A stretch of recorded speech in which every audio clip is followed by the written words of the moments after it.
السلام علیکم، امید ہے آپ سبھی خیریت سے ہوں گے۔ کسی بھی حصول کے لیے، کسی بھی کامیابی کے حصول کے لیے، یعنی مقصد آپ کا کامیاب ہونا ہے، چاہے وہ کامیاب آپ کسی بھی فیلڈ میں ہونا چاہیں، امتحان کے میدان میں، انٹرویو میں، کوئی جاب چاہیے، کوئی مشکل پیش آ گئی ہے، کوئی ٹیسٹ ہے، کسی بھی قسم کا مقصد ہے اور اس میں کامیابی حاصل کرنی ہے،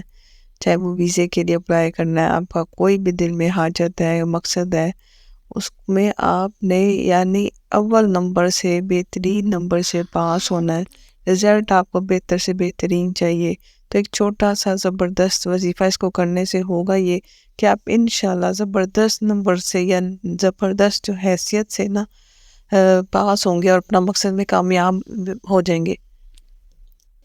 یہ وظیفہ سورۃ اخلاص کا ہے۔ آپ نے کرنا یہ ہے کہ سوتے وقت جب آپ بسترے پہ سونے لگے تو سوتے وقت آپ نے سورۃ اخلاص یعنی قل هو اللہ احد آپ نے 41 ٹائمز پڑھنی ہے، اور اس کے اول اور آخر میں 11 بار درود شریف پڑھنا ہے، 11 بار پہلے، 11 بار بعد میں، اور سینٹر میں آپ نے 41 دفعہ سورۃ اخلاص پڑھنی ہے، اور اپنا مقصد اپنے دل میں رکھنا ہے کہ فلاں جگہ میری جو ہے نا چیز ہے، میرا مقصد ہے، اس میں مجھے فلاں جگہ جو ہے وہ کامیابی چاہیے اور اس میں کامیابی مل جائے گی،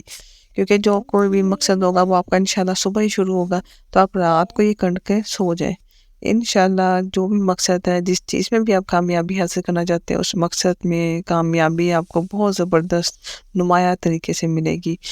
تو اس ویڈیو کو دوسروں کے لیے بھی شیئر کریں تاکہ دوسرے بھی اس سے فائدہ حاصل کریں اور آپ اس صدقہ جاریہ کا حصہ بن سکیں۔